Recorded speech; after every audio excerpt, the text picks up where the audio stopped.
Hello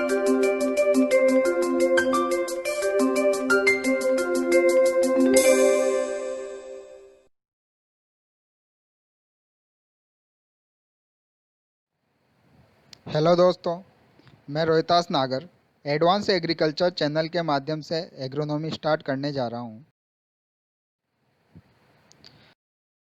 agronomy में first lecture है अपना meanings and scope of agronomy. Agronomy की बात करने से पहले हम यहाँ पे बात कर लेते हैं एग्रीकल्चर की। एग्रीकल्चर क्या होती है? तो बेसिकली जो एग्रीकल्चर जो टर्म है वो दो शब्दों से मिलकर बना हुआ है, दो लैटिन शब्दों से मिलकर बना हुआ है। फर्स्ट एगर एंड एग्री, मतलब कि जिसका मीनिंग होता है सोइल, एंड सेकंड जो है culture. Culture means cultivation, it means soil का कल्टीवेशन। यही आपका एग्रीकल्चर कहलाता है।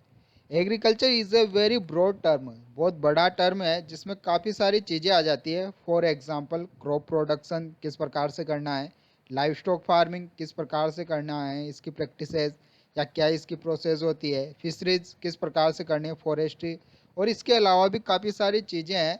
तो एग्रीकल्चर ये बताती है कि ये जो सारी चीज़ें हैं इन्हें हम किस प्रकार से करें और ज़्यादा से ज़्यादा इनसे बेनिफिट प्राप्त करें।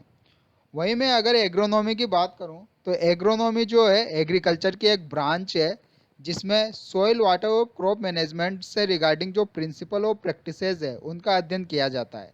मतलब कि सॉइल वाटर और क्रॉप का मैनेजमेंट किस प्रकार से करना है कि कम कॉस्ट में, कम लागत में अधिक से अधिक प्रोडक्शन ले सकें।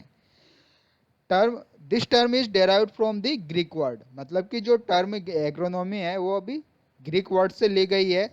ग्रीक वर्ड में दो शब्द है, field agarose and nomos. Agarose का मीन्स होता है फील्ड और नोमोस मीन्स टू मैनेजमेंट, मतलब कि फील्ड का मैनेजमेंट अपन किस प्रकार से करें कि वो इफेक्टिवली हो। इफेक्टिवली मीन्स कम लागत में अधिक से अधिक प्रोडक्शन आपको मिल सके। नेक्स्ट स्लाइड में हम बात करते हैं स्कोप ऑफ एग्रोनॉमी। एग्रोनॉमी के क्षेत्र क्या क्या है, क्या क्या इसके स्कोप हैं। तो फर्स्ट स्कोप की मैं बात करूँ तो yield maximization with introduction of new cultivar. नए जो कल्टीवार है, मतलब कि नए जो किस्में हैं उनको विकसित करके हम अधिक से अधिक प्रोडक्शन ले सकते हैं। Second, reduce cost of production due to proper crop management. Proper तरीके से क्रॉप का मैनेजमेंट करके, मतलब कि यहाँ पे प्रॉपर तरीके से मतलब है कि जो आप इरिगेशन दे रहे हो प्रॉपर तरीके से दो, एक शेड्यूल बना के दो कि कौन सी क्रॉप है। फॉर एग्जांपल वीट की क्रॉप है तो उसे कितना वाटर चाहिए और किस किस टाइम पे उसे वाटर चाहिए, उस हिसाब से उसे वाटर दो। वीट का मैनेजमेंट आप कर रहे हो तो टाइमली करो। इंसेक्ट पेस्ट का मैनेजमेंट आप कर रहे हो तो उसे भी टाइम से करो। तो जो क्रॉप मैनेजमेंट होगा अगर आपका इफेक्टिव होगा तो आप कम कॉस्ट में भी अधिक प्रोडक्शन ले सकते हो। और ये आप तभी कर पाओगे जब आपको एग्रोनॉमी की नॉलेज होगी या एग्रोनॉमी के क्षेत्र की थोड़ी बहुत आपको नॉलेज होगी। थर्ड जो पॉइंट है water use efficiency due to agronomic knowledge. Water use efficiency को कैसे इंक्रीज करना है वो आपको अगर एग्रोनॉमी की नॉलेज है तो आप उसे कर सकते हो। Fourth, special tillage and interculture operation for better crop growth and maximizing harvest index. मतलब कि जो टीलेज ऑपरेशन जो है स्पेशल प्रकार के, फॉर एग्जांपल जीरो टीलेज है, मिनिमम टीलेज है, कंजर्वेशन टीलेज है, इस प्रकार के टीलेज अपना के आप कॉस्ट तो बचा ही सकते हो, साथ के साथ अपना प्रोडक्शन भी बढ़ा सकते हो और साथ के साथ हार्वेस्ट इंडेक्स है उसे भी आप इंक्रीज कर सकते हो। फोर्थ पॉइंट जो है आपका appropriate soil fertility management can increase crop yield with lesser use of fertilizer for increase profit. मतलब कि जो सोइल फर्टिलिटी है उसे भी आपको मैनेज करना पड़ेगा। सोइल फर्टिलिटी मैनेज करने के लिए ये नहीं है कि आप उसमें ओनली फर्टिलाइजर ही डालते जाओ। आपको ऑर्गेनिक मैन्योर या मैन्योर जो है और फर्टिलाइजर है उन दोनों का बैलेंस बिठाना पड़ेगा और आपको बैलेंस बिठा के सोइल की फर्टिलिटी को मेंटेन करना पड़ेगा। क्योंकि जब तक सोइल की फर्टिलिटी को आप मेंटेन नहीं करोगे तो आप प्रोडक्शन इतना ज़्यादा नहीं ले पाओगे। तो सोइल को फर्टिलिटी मेंटेन करके ही आप सोइल की प्रोडक्टिविटी को इंक्रीज कर सकते हो और आप ये तभी कर पाएंगे जब आप एग्रोनॉमिक नॉलेज आपके पास। सिक्स पॉइंट है अपना reduce post harvest losses reduce post harvest losses due to agronomic knowledge and practices. Agronomic knowledge और प्रैक्टिसेस की नॉलेज है आपके पास, तो जो स्टोरेज के टाइम पे जो भी आपको एग्रोनॉमिक लॉसेज होते हैं, पोस्ट हार्वेस्ट लॉसेज जो होते हैं, भंडारण के समय अनाज के भंडारण के समय जो भी आपको लॉसेज होते हैं उनसे बचा जा सकता है और आप अपनी फसल को खराब होने से बचा सकते हो। 7 पॉइंट है intensive cropping pattern and integrated farming system for sustainable agriculture growth and increase food production per unit area. Integrated cropping pattern आप अपना सकते हो। नॉर्मली जो आप क्रॉपिंग पैटर्न कर रहे हो उसे आप चेंज कर सकते हो। क्रॉपिंग पैटर्न का यहाँ पे मतलब है आपका ईयरली सीक्वेंस ऑफ क्रॉप, मतलब कि जो पार्टिकुलर ईयर है उसमें आपकी क्रॉप का सीक्वेंस क्या है, किस किस प्रकार के आप क्रॉप कर रहे हो, रबी सीजन में खरीफ सीजन में आप किस प्रकार की क्रॉप लगाओगे। तो वह जो क्रॉपिंग पैटर्न है आप उसे इंटेंसिव बना सकते हो, उसे चेंज कर सकते हो जिससे कि अधिक से अधिक प्रोडक्शन लिया जा सके। या फिर आप इंटीग्रेटेड फार्मिंग सिस्टम अपना सकते हो, जिससे क्या होगा, इंटीग्रेटेड फार्मिंग सिस्टम का मतलब है कि ज़्यादा से ज़्यादा इंटरप्राइजेज है उन्हें आप ऐड कर रहे हो, मतलब कि आप क्रॉपिंग सिस्टम भी अपना रहे हो, क्रॉपिंग भी कर रहे हो, साथ के साथ एनिमल हस्बेंड्री भी कर रहे हो, फिशरीज भी कर रहे हो, फॉरेस्ट्री भी कर रहे हो, हॉर्टिकल्चर भी कर रहे हो, मतलब कि जो आपके धंधे हैं बहुत ज़्यादा है, तो उनसे क्या इनकम भी आपको बहुत ज़्यादा होगी। तो कोई पार्टिकुलर जैसे 4 हेक्टेयर आपके पास एरिया है तो उस 4 हेक्टेयर एरिया से आप काफ़ी ज़्यादा प्रोडक्शन ले सकते हो। सेकंड लेक्चर में बात करें हम तो सीड और सोविंग की बात करते हैं। सीड क्या होता है?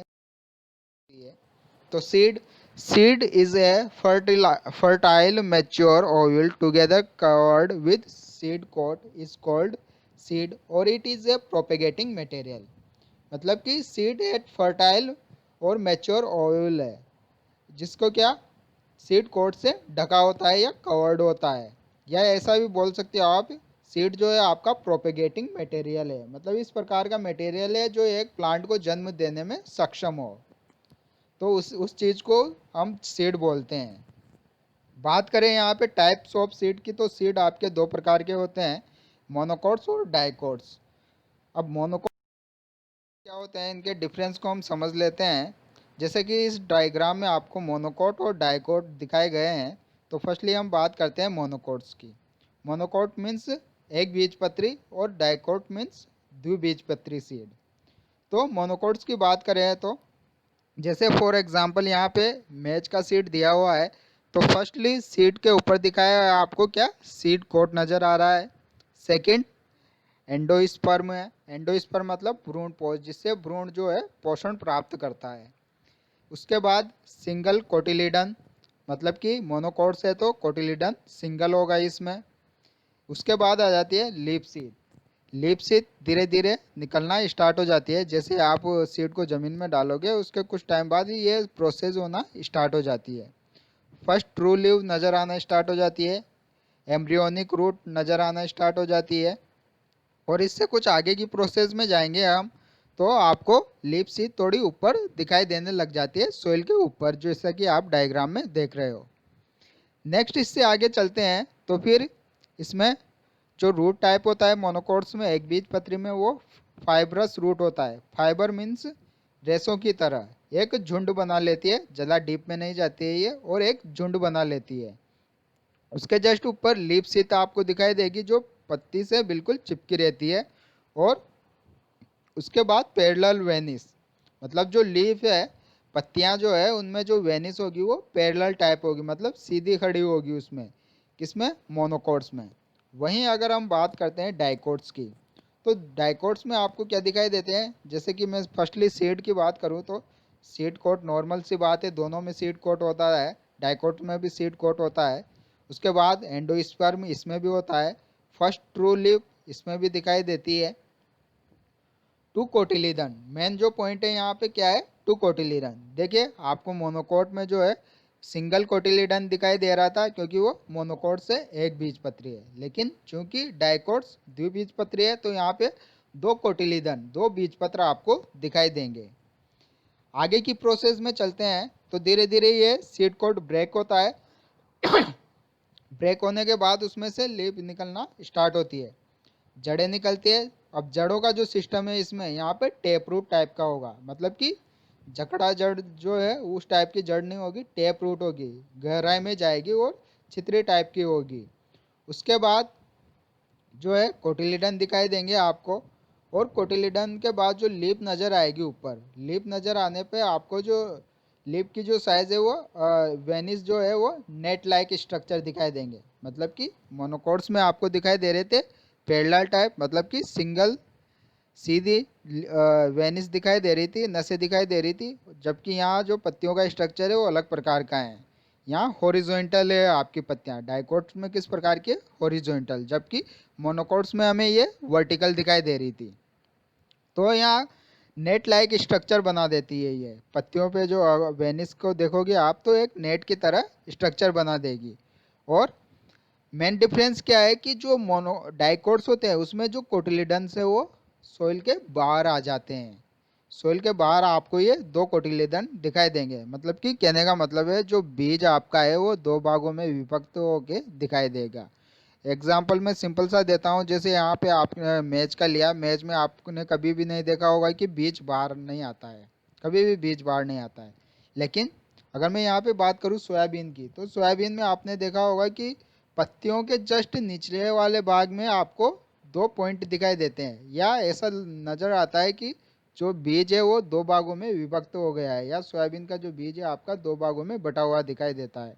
तो वो दोनों चीज़ें जो है वो आपके कोटिलीडन से जो कि सोइल से बाहर आ जाते हैं, वो सिर्फ डाइकोट्स में ही आते हैं, मोनोकोट्स में कभी भी बाहर नहीं आते हैं।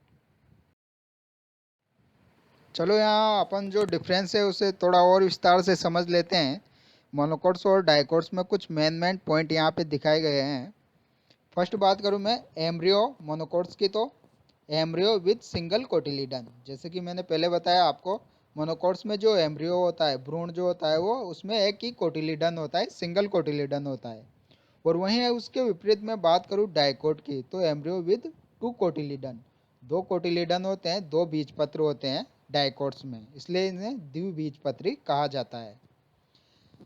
मोनोकोट्स में बात करूँ तो germination usually hypogeal except in onion.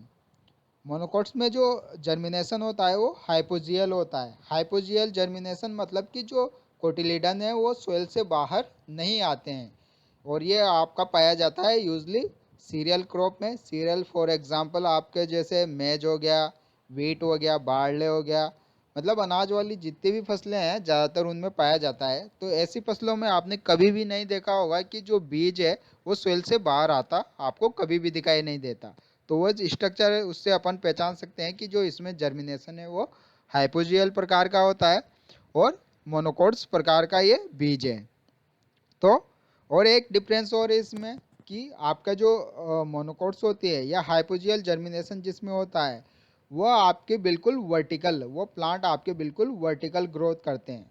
लेकिन उसके जस्ट विपरीत, जैसे यहाँ पे बताया गया है, डाइकोट्स में germination usually epigeal except in pea और ग्राम, मतलब कि जो जर्मिनेशन होता है डाइकोट्स में ये एपिजियल प्रकार का होता है, मतलब कि जो बीजपत्र जो है वो सोइल से बाहर आ जाते हैं, और सोइल के बाहर आने आने के बाद ये जो इनकी ग्रोथ होती है वो हॉरिजेंटल शेप में होती है। जस्ट विपरीत वहाँ हाइपोजियल में आपकी हो रही थी वर्टिकल ग्रोथ, और यहाँ पे हो रही है आपकी horizontal growth.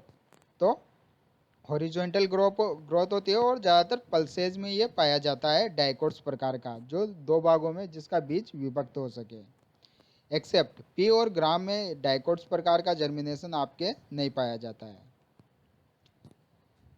Flower part is multiple of three. Monocots में फ्लोवर पार्ट तीन भागों में विभक्त होता है, वहीं डाइकोट्स में ये 4 या 5, चार या पांच भागों में विभक्त होता है।